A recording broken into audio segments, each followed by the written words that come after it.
pagdating ko sa Tubay. Then sa aking pong bisitang pastor, magandang hapon din po sa inyo dalawang sigawan. Ang issue ko lang po sa inyo, issue pa mo namin.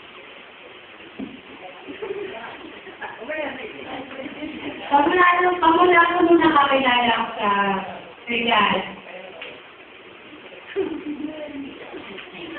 Yung kung unang-una nakakilala ko kay Dad, wala pa po akong asawa yun.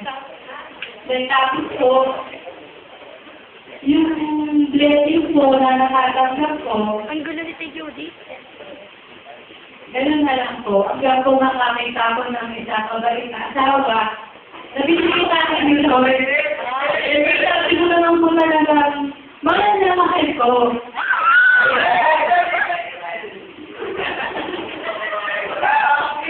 Kahit wala po siya dito, alam ko naman po yung, ano siya doon, nasa maayos po siya doon, at nakapagpiligan po siya doon. Amen!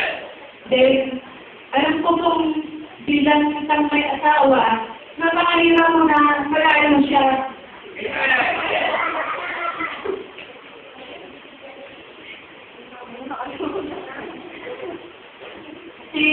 May time talaga na inahanap ko siya.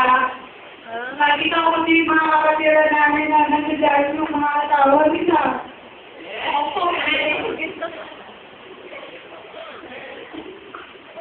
Hindi ako makuha mo yun. So, naiintindihan ko naman po kung bakit ngayon po wala siya ngayon. Kasi para naman po yun sa akin.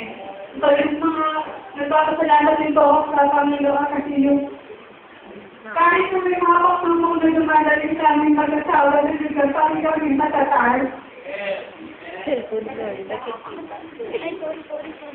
Then, sinapasalamat ko rin po na napagaling na rin po yung anak ko ngayon na isang linggo po ay nagkaroon ng karamdaman.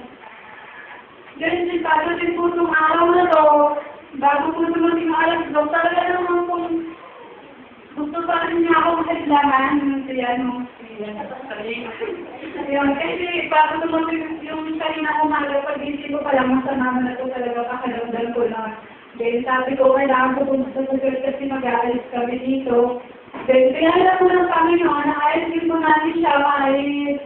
Magagawin na naman kung wala na ba sa aming pag-ayos. Sabi ko, kailangan din po kasi nakarating din po ako dito kahit masama yung pakaramdam ko. Nagpapasalamat po ako, nagalit din po ako sa unahan. Kasi hindi ako nagpagkakataon.